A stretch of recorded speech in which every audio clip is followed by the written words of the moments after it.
राम कथा का जो दर्शन लाभ हमें मिल रहा है और जो हमारे कानों के द्वारा हमारे हृदय में उतर रहा है, वह निश्चित रूप से हमारे लिए सौभाग्य का कारक है। और यह अवसर हमें जो प्राप्त हुआ है वह निश्चित रूप से हम परम सौभाग्यशाली हैं। यह सौभाग्य दिलाने में श्रद्धेय माता जी श्री अंगूरी देवी गुप्ता जी व उनका पूरा परिवार, गुप्ता परिवार, जिसके द्वारा हम सभी लोग आज बहुत अति पुनीत पावन का विषय हम सब लोगों के लिए यह बनता है कि हम सभी लोग आज के पंचम दिवस की श्री राम कथा की दिव्य चर्चा में सम्मिलित होकर के आनंद लेने जा रहे हैं। हमारे बीच में अति विशिष्ट जन, संत महान विभूतियाँ नित्य आती रहती, नित्य हम किसी ना किसी का दर्शन करते रहते हैं और उनके द्वारा कुछ ना कुछ हमें सुनने को भी लाभ होता है, प्राप्त होता है। पूज्य निरंजन पीठाधीश्वर आचार्य महामंडलेश्वर श्री श्री 1008 स्वामी श्री कैलासानंद गिरी जी महाराज पधार रहे हैं। एक बार करतल ध्वनि के द्वारा हम उनका स्वागत व अभिनंदन करें।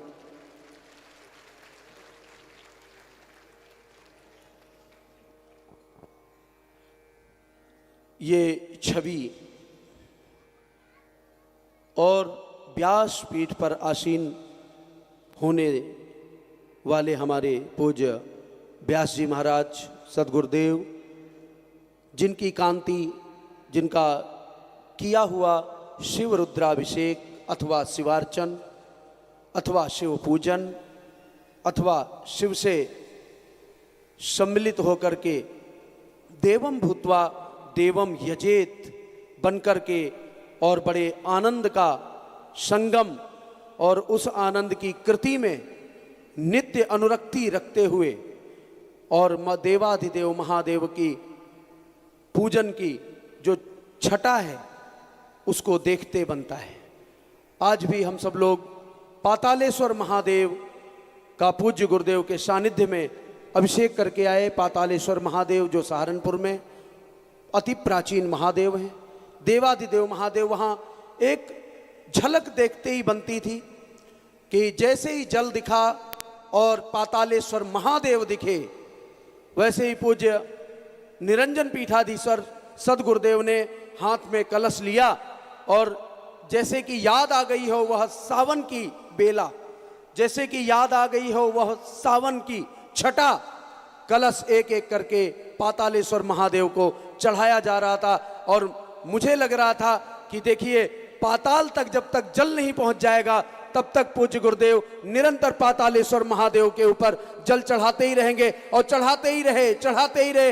इतना जल चढ़ाया कि एक समय भगवान ने स्वयं कहा कि बस अब मैं स्नान कर चुका हूं, आगे की पूजन प्रक्रिया प्रारंभ की जाए। तो ये छटा है, ये कला है और उसके साथ साथ में भगवान की कृपा है। और कृपा उन लोगों पर भी है जो लोग उनके सानिध्य में बैठ करके अभिषेक करके आए। माता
प्रारंभिक विधि संपन्न करी।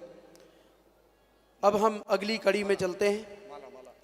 भगवान राम शाश्वत स्वरूप है, भगवान राम मर्यादित है, भगवान राम शांति का प्रतीक है, भगवान राम स्वयं में बोध है। कौन पुण्य प्रभाव। आज गुरु विश्वामित्र की प्रसन्नता की सीमा